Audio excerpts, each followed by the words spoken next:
Écoutez ceci et dites-moi ce que vous en pensez en commentaire. C'est parti. En 1926, ils ont découvert le piège parfait. 40 heures vous font vivre, mais trop fatigué pour s'enfuir. Wow! Henry Ford a fait les calculs. Il a testé divers horaires et a trouvé le point idéal. 40 heures. Ce n'est pas parce que c'est optimal pour produire, mais bien pour le contrôle total. Faisons le calcul. 40 heures de travail, 10 de trajet, 56 de sommeil et 14 pour manger, se laver et assurer sa propre survie de base. Cela fait donc 120 heures, ce qui vous laisse exactement 48 heures de temps libre. Sauf que tu es épuisé.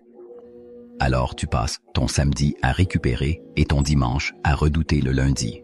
Ton week-end n'est pas la liberté, c'est de la récupération. Pour recommencer. Lundi matin, le réveil sonne et tu la sens, cette angoisse existentielle. 5 jours avant la liberté. 5 jours à sacrifier ta vie. Pourquoi? Un salaire qui s'évapore aussitôt. Loyer, facture, nourriture, crédit. Plus rien. Tu veux lancer ce business? Trop fatigué. Apprendre ce métier?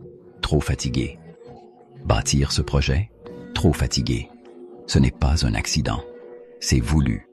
S'il te restait un peu d'énergie, alors tu partirais. S'il te restait de l'argent, tu bâtirais quelque chose. S'il te restait du temps, tu pourrais t'organiser. Ils ne peuvent pas laisser faire ça. Alors ils ont trouvé la formule. Juste assez d'argent pour survivre. Juste assez de temps pour ne pas craquer. Juste assez d'énergie pour revenir demain. Mais jamais assez pour vraiment s'échapper. Et puis on vous dit, travaillez dur 45 ans, après vous pourrez prendre votre retraite. Alors vous le faites.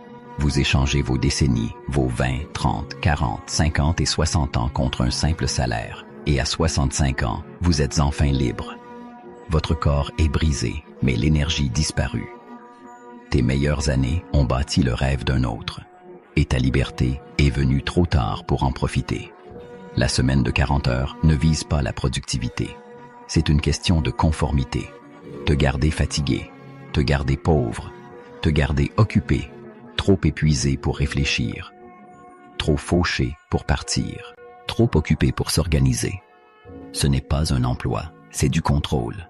Et vous allez faire cela durant les 45 prochaines années à venir, à moins de craquer ou de s'enfuir. Mais vous ne le ferez pas, car vous ne pouvez pas vous le permettre. C'est ça le piège. C'est ça le piège.